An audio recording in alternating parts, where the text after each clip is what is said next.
जिया पवाला बोले हमको लगा चोर है। से जिया पवाला बोले हमको लगा चोर है। से जिया पवाला बोले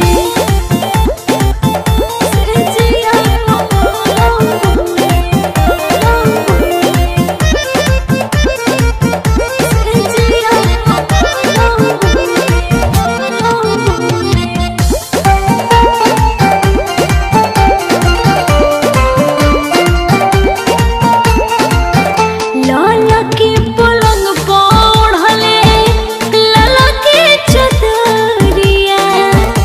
देखते निकलल हमरा मुँह में से गरिया।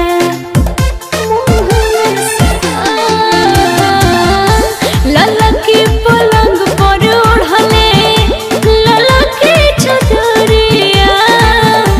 देखते निकलल हमरा मुँह में से गरिया। सासु माई सुनते